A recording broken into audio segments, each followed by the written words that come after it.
Hey, welcome to Wolf's Watch. Wolf here. Always keeping a watch out for things that will help you move the ball forward, hone your skill, be a more effective leader. Today, I have a quick case study for you. How would you respond to this real world scenario? Think about this. This is something that actually happened at a Broadway play in New York City, in New York, New York.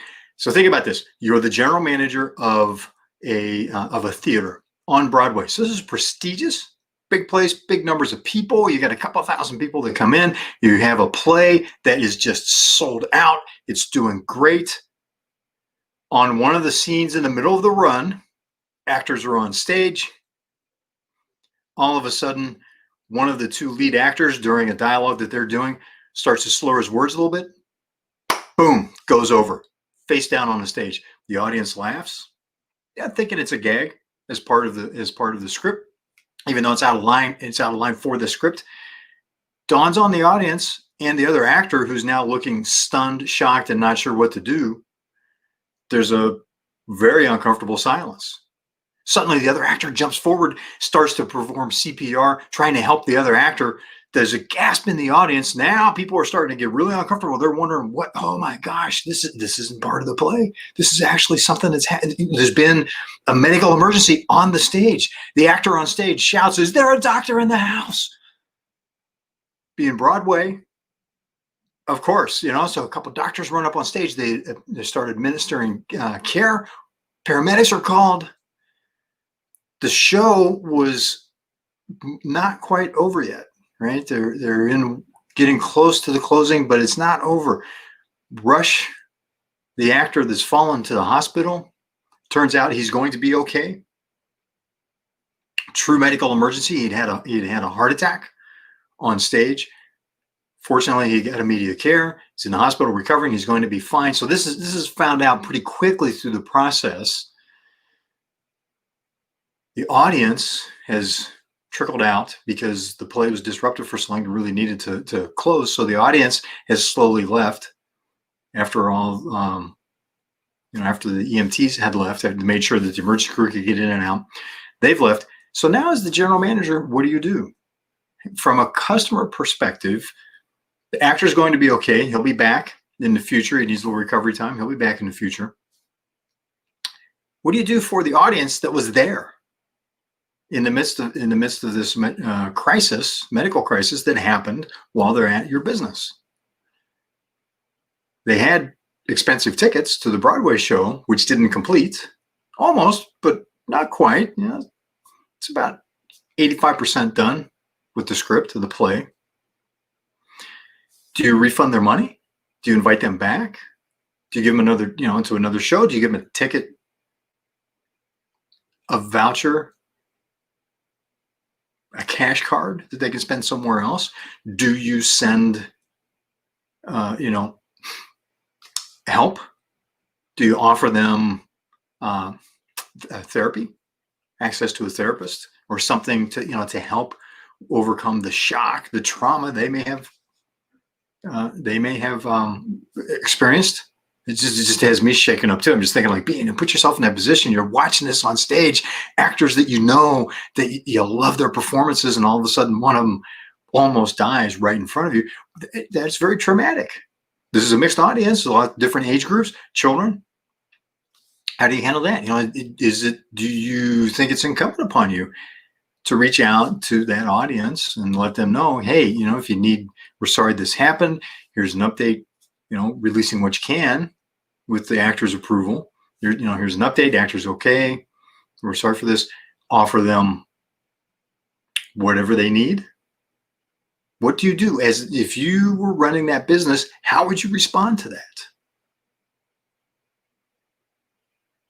Love to know. Put it in the comments. If you're watching this live or afterwards, what would you do? How would you respond, or how would you serve the audience that had arrived, your clients? Many of them are repeat, season ticket holders for your theater. Many of them are repeat patrons to the theater, even though they don't have season tickets.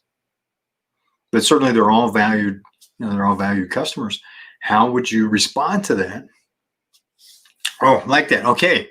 Michael Jones, original tickets for that date should be allowed re-entry the following ones. There you go. There's a good solution. Thank you, Michael. What would your solution be? Michael's got a quick solution. Well, in fairness, not quick. He's got a great solution in that he gives the the tickets, honors the tickets for a follow-on show. They can come back again and enjoy a complete other show.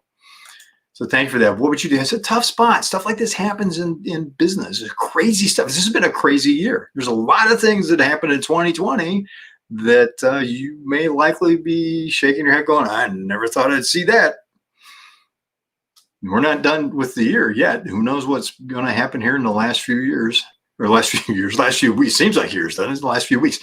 But comment. I want to hear your comments too on the business case. Also, think about what the key skill is in responding to a situation like that.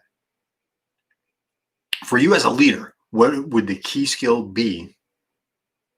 I'm going to hear your thoughts on that. If you would like to train on the key skill for leading in turbulent times, to be more effective in a turbulent scenario, turbulent times like we've been experiencing in 2020, click on the link that's included in the description for this. We're doing a 2-hour free training on the key skill. Now, when I say the key skill, here's some context.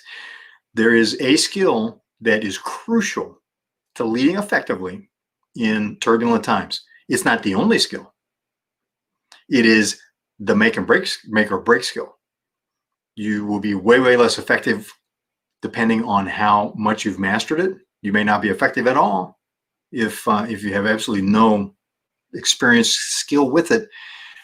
In and of itself, no. There's no, to lead effectively, there's not a single thing. There's no silver bullet, and this is only going to be a 2-hour complimentary training. So you are not going to become the new Yoda at this. However, wherever you're at with that skill, and we'll reveal that when you get to the training, you will be introduced to it and have some accomplishment, because this is a training, not a lecture, not educational, not informational. This is a training, 2 hours. So you'll be able to grow that skill and be more effective as a leader in turbulent times. And again, there's no silver bullet, right? Leadership is about influence, as John Maxwell says, and it's constantly working mastery. My mentors have always talked, coached, and guided on mastery. It's like, how do you get better day by day, day by day, day by day, right? For Star Wars fans, Yoda became the master that he was by honing his skills day by day over a long period of time.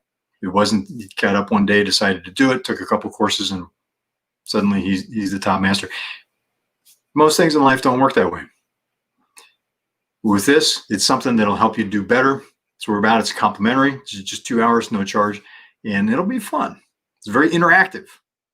But click the link, sign up. We'll see you there. Also, share your thoughts on how you would respond to to the business case that was that we just talked about. And I will see you on the road and see you at the next Wolf's Watch. Thanks for being here. Appreciate you being part of this and participating. Please click the like button, subscribe if you're watching this on YouTube, and get notifications. Hit the notifications so you know when we got something coming up, because we're always bringing new content. And on Wednesdays, every Wednesday, 7:30 a.m. Pacific time, there's a whole new series that's starting. Good news you could use, with Raven Blair Glover. Raven is the media maven that founded the network that our TV series is on. And I'm honored that she had asked to partner with her on launching a new series, Good News You Can Use, because 2020 has been a year that many of us, you may share this, you may have felt like you've been getting rained on with stuff that smells bad all year long. Well, Good News You Can Use is about empowering the choice of joyful living by bringing tidbits of what are people doing in this crazy environment to actually make stuff better. So we'll see you on Good News You Can Use. Hope to see you at the training. Michael Jones, thank you so much for being part of this and part of the tribe. And I will see